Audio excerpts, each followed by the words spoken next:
saya Syaraya Romantika selaku dosen pembimbing.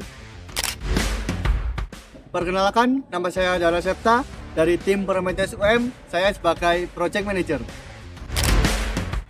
Saya Rendra Utama Zilga Dinata dari Prometheus UM sebagai Elektrikal. Saya Rahmat Jatuh dari tim Prometheus UM, saya sebagai Elektrikal.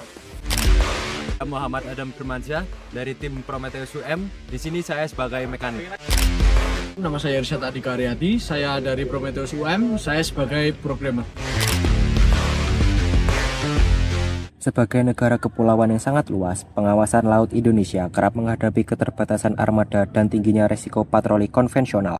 Untuk menjawab tantangan tersebut, Kratos di Oceanos hadir sebagai kapal otonom berbasis kecerdasan buatan yang mampu berpatroli di perbatasan terluar.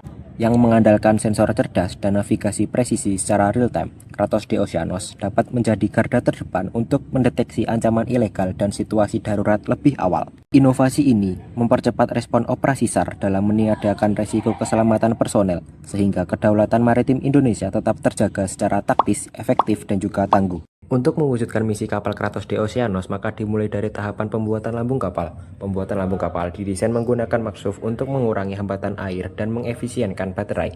Desain dicetak pada bahan multiplex dengan metode laser cutting. Proses dilanjutkan dengan perakitan rangka, pemasangan bodi luar, pengamplasan, penembulan, dan diakhiri dengan proses pengecatan. Sistem kelistrikan menggunakan ESC 60 ampere untuk memberikan daya besar ke motor pendorong. Dilengkapi juga dengan board power management system untuk memaksimalkan konsumsi baterai 22 volt yang berkapasitas 14.000 mAh. Serta kapal dilengkapi dengan failsafe supaya dapat memutus kelistrikan dari jarak jauh.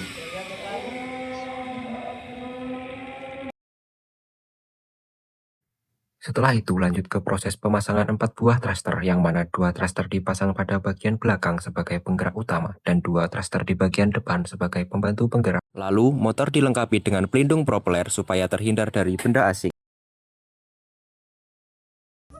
Lalu dilakukan pengukuran berat kapal yang mana memiliki berat sebesar 19,4 kg, oleh karena itu memenuhi syarat batas minimal ketentuan kontes kapal Indonesia tahun 2026 sebesar 7 kg. Kapal memasuki tahap uji komponen yang meliputi uji respon sinyal, uji sinyal PBM, uji perangkat kelistrikan, dan uji program sistem kendali kapal untuk memastikan Kratos di Oceanos berjalan dengan presisi. Kemudian dilanjut dengan uji gerak kapal pada lintasan lurus dan zigzag.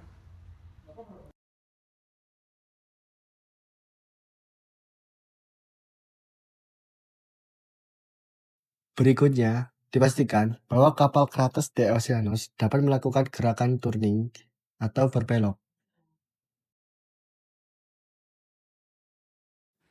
Pada tahap akhir, kapal Kratos di Oceanos akan melakukan uji coba yang sesuai dengan misi kapal.